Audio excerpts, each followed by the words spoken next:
Title: शत्रुतापूर्ण आत्माएं। डर के गांव में। एक अकेले गांव में, जो भारत की गहराइयों में स्थित था, उसके पूर्वी किनारे पर एक घने जंगल था, जो इस भूमि को रहस्यमय और भयंकर महसूस कराता था। गांव वालों ने हमेशा आपराधिक बातें बताई थी, कहानियां जो एक पीढ़ी से दूसरी पीढ़ी तक पहुंची थी। बुजुर्ग अपने बच्चों से कहते थे कि वे कभी भी सूर्यास्त के बाद जंगल में न जाएं, क्योंकि कहा जाता था कि वहां परमात्मा के भयंकर आत्माएं और राक्षस मौजूद होते थे, मानव आत्माओं के लिए प्यासे। चंद्रपुर गांव अपनी डरावनी प्रतिष्ठा के बावजूद बढ़ रहा था। गांव वाले एक दूसरे के साथ जुड़े हुए थे, अपनी परंपराओं और अज्ञात से डरते हुए। हालांकि मानसून के मौसम के करीब आने से चंद्रपुर पर एक अशुभ अंधकार का एक डरावना बादल छा गया। रहस्यमय मौतें होने लगी। प्रत्येक पीड़ित के शरीर पर अन्यदैवी प्रांतों के निशान थे। पहली पीड़ित, आनंद, एक किसान थे जिनकी शक्ति और साहस की प्रशंसा की जाती थी।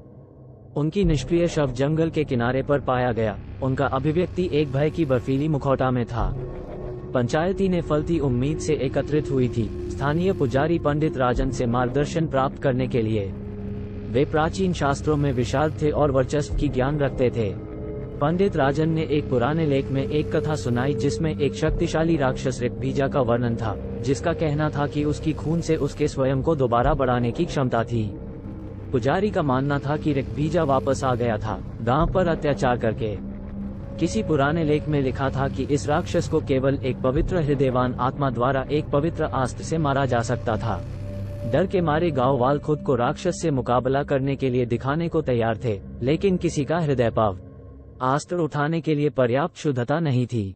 उनमें से एक युवा महिला, काव्या, असंभावित नायिका के रूप में सामने आई।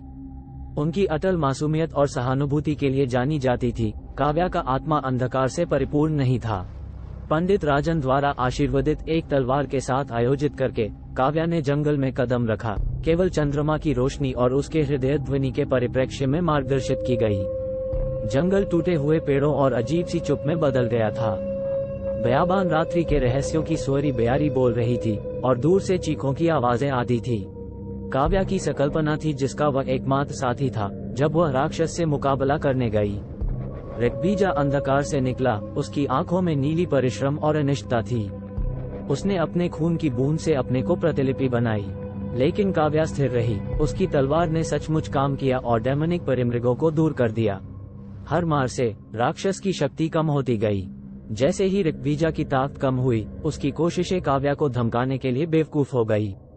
उसने भयानक चीखें छोड़ी और भयानक रूपों को बनाने की कोशिश की ताकि उसका मन बाधित हो सके।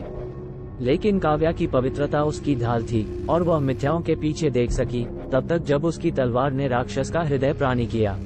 एक आखिरी चीख कर जो जंगल के माध्यम से गुजरी, राक्षस एक अंधकारी धुंध में विलीन हो गया, काव्या की पवित्रता आत्मा द्वारा। जैसे ही सूर्योदय हुआ, पहली किरणें चंद्रपुर को छू गई, शेष अंधकार को दूर करती हुई। गांव को बचा लिया गया और काव्या एक शूरवीर के रूप में लौटी। उसकी साहस और राक्षस की पराजय की कहानी पीढ़ियों के लिए एक किस्सा बन गई, जो पीढ़ियों के लिए बताया गया। चंद्रपुर का जंगल से डर धीरे धीरे कम होने लगा। अज्ञात के प्रति एक नया सम्मान पैदा हुआ और समय के साथ गांव ने सीखा कि सबसे अंधकार के समय में एक पवित्र हृदय की रोशनी कितनी भी दुष्ट छायाओं को भी पराजित कर सकती है।